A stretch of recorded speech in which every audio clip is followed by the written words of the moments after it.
makruh. Makruh mengadani dan mengikomai di telinga bayi, ya. Lalu sebagian murid-murid atau ulama madhabnya Malikiyah seperti Imam Al-Jazuli, Al-Hatabi itu memperbolehkan. Assalamualaikum warahmatullahi wabarakatuh. Halo teman-teman, ketemu lagi dengan Doa Bang Deso ya di channel Mr. Coach. Yuk mari kita ngobrol di channel ini. Siapkan kopinya yang kental, ngolah pikir dengan share yang serius tapi santai. Kaum muslimin dan muslimat yang dimuliakan oleh Allah Subhanahu wa taala. Di depan saya ini ada sanad hadis tentang mengadzankan di telinga bayi. Disebutkan Nabi SAW mengadzankan di telinga Hasan ketika dilahirkan oleh Fatimah radhiyallahu taala anha. Hadis ini dijadikan dalil oleh para ulama disunnahkan mengadzankan di telinga bayi yang baru lahir. Tahukah Anda hadis ini diriwayatkan oleh 4 orang sahabat. Diriwayatkan oleh sahabat Ibnu Abbas, yang kedua diriwayatkan oleh sahabat Ibnu Umar, dan yang ketiga diriwayatkan oleh sahabat Husain bin Ali, dan yang keempat diriwayatkan oleh sahabat Abu Rafi radhiyallahu taala anhum. Adapun hadis Ibnu Abbas, ya, kalau Anda perhatikan hadis Ibnu Abbas ini diriwayatkan oleh seorang rawi yang bernama Muhammad bin Yunus Al-Qudaimi. Dia meriwayatkan dari Hasan meriwayatkan dari Al-Qasim meriwayatkan dari Mansur bin Safiyah, Mansur meriwayatkan dari Abu Ma'bad meriwayatkan dari Ibnu Abbas meriwayatkan ke Nabi SAW. Tetapi di dalam sanad ini ada seorang rawi yang bernama Muhammad bin Yunus Al-Qudaimi. Muhammad bin Yunus Al-Qudaimi ini dikatakan oleh Imam Abi Dawud dan Imam Ad-Darqutni seorang rawi pendusta.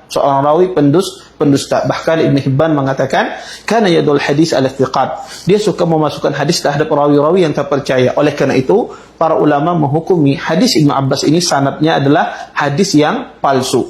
Yang kedua adalah hadis Ibnu Umar radhiyallahu taala anhu. Hadis ini diriwayatkan oleh Qasim bin Hafs. Beliau meriwayatkan dari Abdullah bin Dinar meriwayatkan dari Ibnu Umar meriwayatkan ke Rasulullah sallallahu alaihi wasallam. Kalau Anda perhatikan sanadnya, di dalam sanadnya ada seorang rawi yang bernama Al-Qasim bin Hafs Al-Umari. Al-Qasim bin Hafs Al-Umari ini dikatakan oleh Hafidz Ibnu Hajar matruk, seorang rawi yang ditinggalkan hadisnya. Bahkan Imam Ahmad menuduh beliau ada seorang rawi pendusta. Oleh karena itu, hadis Ibnu Umar ini hadis yang sangat lemah karena di dalam sanadnya ada seorang rawi yang bernama Al-Qasim bin Hafs. Yang ketiga adalah hadis yang diriwayatkan dari hadis Husain bin Ali. Kalau Anda perhatikan sanadnya, ini diriwayatkan dari Yahya ibn al-Ala, kemudian dia meriwayatkan dari Marwan bin Salim, Marwan meriwayatkan dari Talha meriwayatkan dari Husain bin Ali meriwayatkan ke Nabi sallallahu alaihi wasallam. Kalau Anda perhatikan sanadnya, di dalam sanadnya ada seorang rawi yang bernama Yahya ibn al-Ala. Yahya ibn al-Ala al-Bajali ini dikatakan oleh Hafidz Ibnu Hajar matruk, seorang rawi ditinggalkan hadisnya. Bahkan Imam As-Saji menuduh dia ada seorang rawi yang pendusta. Adapun Marwan, kemudian syekhnya Marwan bin Salim juga seorang rawi yang sangat lemah. Dikatakan oleh Ibnu Hajar matruk, ditinggalkan hadisnya. Kemudian gurunya lagi Talha bin Ubaidillah, seorang rawi yang majhul, tidak dikenal kredibilitasnya dalam ilmu hadis. Kalau Anda perhatikan hadis Husain bin Ali ini sanadnya bersambung dengan rawi-rawi yang sangat lemah, sehingga sebagian para ulama menghukumi hadis Husain bin Ali ini hadis yang palsu. Sebagian lagi menghukumi hadisnya adalah hadis yang sangat lemah.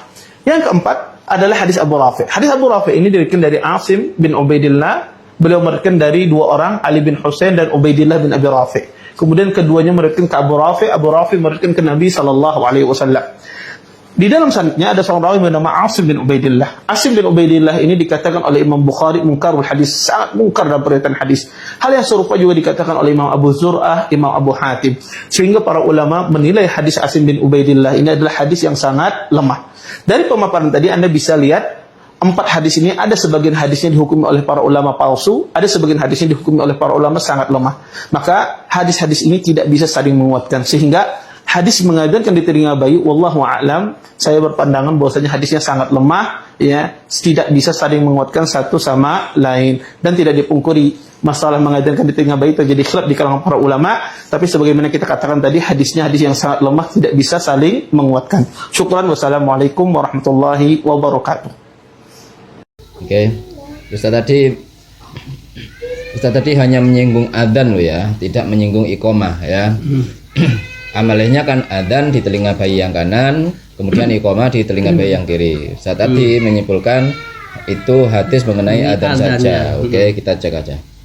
Yang pertama kita ambil dari Darul Ifta Mesir aja Bos ya. Kita langsung terjemah aja Bos ya.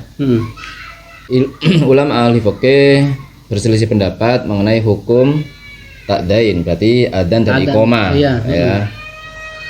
Ketika dilahirkan. Mm-mm.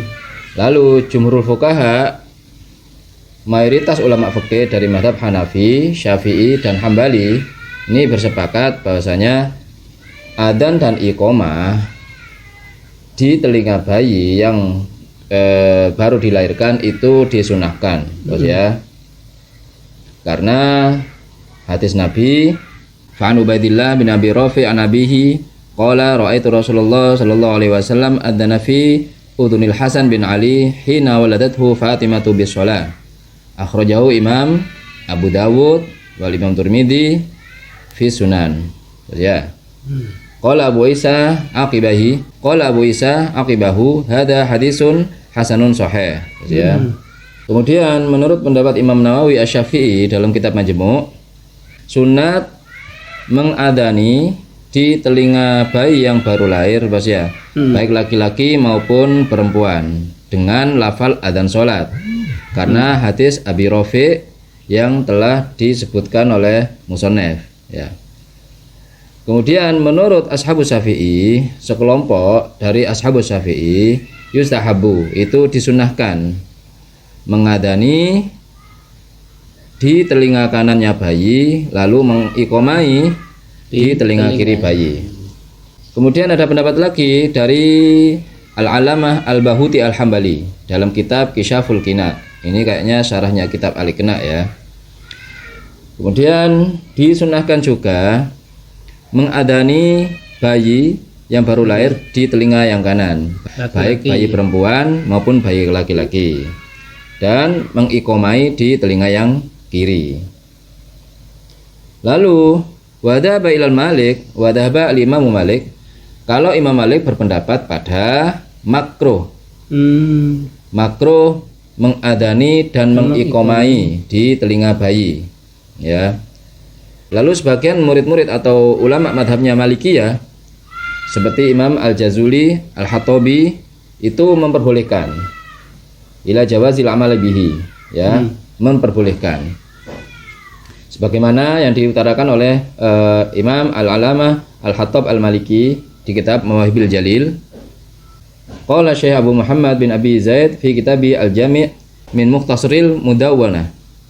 Imam Malik memakruhkan adzan dan iqamat di telinga bayi, ya, Bos ya, yang baru lahir. Yang baru lahir nih. Tapi ulama yang lain dari kalangan mazhab Malikiyah malah mensunahkan, ya, Bos ya. Nah, kenapa Imam Malik memakruhkan? Alasan beliau karena tidak ada ketetapan nas yang sahih di dalam riwayat untuk mengadani dan mengiqomai di kedua telinga bayi. Kesimpulannya di sini yustahabu liman wulida lahu. Kesimpulannya di sini adalah disunahkan, Bos ya, bagi orang yang melahirkan bayi untuk diadani dan diiqomai. Ini di Darul Ifta Mesir. Lalu kita akan pergi ke Wahabi, teman-teman. Menurut Bin Bas, sebagian hadis-hadis yang meriwayatkan tentang mengadani dan mengiqomati seorang bayi yang baru lahir itu di sanadnya ada sebagian yang dhaif. Walakinahu min amalil muslimin, tapi itu sudah diamalkan oleh kaum muslimin, ya. Yang mengamalkan tidak apa-apa menurut Bin Bas, dan yang tidak mengamalkan juga tidak apa-apa. Ini, Bos ya. Ini hadisnya yang dipegang oleh Bin Bas, hadis riwayat Tirmidzi juga, dan disahihkan juga bahwasanya Nabi Muhammad mengadani telinga bayi yang kanan. Dan di hadis lain meriwayatkan bahwasanya Rasulullah juga mengiqomai di telinga bayi yang kiri. Ya, ini pendapat Bin Bas. Lalu di sini diperinci lagi, teman-teman ya. Disunnahkan adzan di telinga kanan bayi itu berdasarkan hadis yang diriwayatkan oleh Imam Hakim dari Abi Rafi', Bos ya. Hadisnya itu tadi sudah umum, teman-teman ya. Ketika Nabi mengadani telinga Hasan bin Ali, ya, ketika Sayyidah Fatimah melahirkannya. Ini hadis yang disahihkan. Lalu mengenai hadis iqamah di telinga yang kiri Ini ada 2 hadis tuh. Dan ini tidak ditetapkan. Hadis pertama yang mengatakan bahwasanya siapa orang yang melahirkan bayi kemudian diadzankan di telinga kanannya lalu diiqomahkan di telinga kirinya, maka bayi itu insya Allah akan diselamatkan dari umusibyan. Umusibyan ini sekitar semacam setan untuk anak-anak bayi lah bos ya. Hadis ini diriwayatkan oleh Imam Baihaqi dalam kitab Asy-Syu'bi lalu dan Abu Ya'la di musnadnya, dan ini dimaudhukan oleh Albani.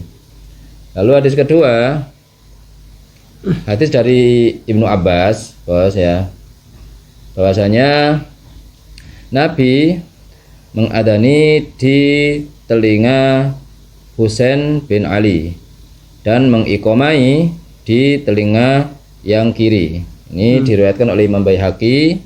Ini diriwayatkan oleh Imam Baihaqi yang isnadnya sanad-sanadnya didhaifkan. Ya.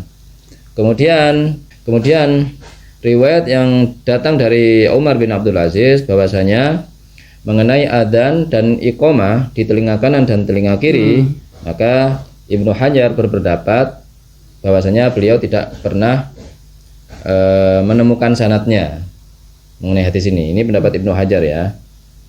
Kesimpulannya, qala Ibnu Qudamah di kitab Al-Mughni, sebagian orang ahlu ilmu atau sebagian ulama para imam disunahkan bagi orang yang melahirkan untuk mengadani anaknya yang baru lahir di telinga yang sebelah kanan bos ya. Jadi mengenai hadis ini ulama mensahihkan tentang adzan di telinga kanannya. Lalu ulama memperselisihkan tentang adzan dan iqomah itu bos ya. Kalau masalah adzannya ini ulama mensahihkan ya bos ya.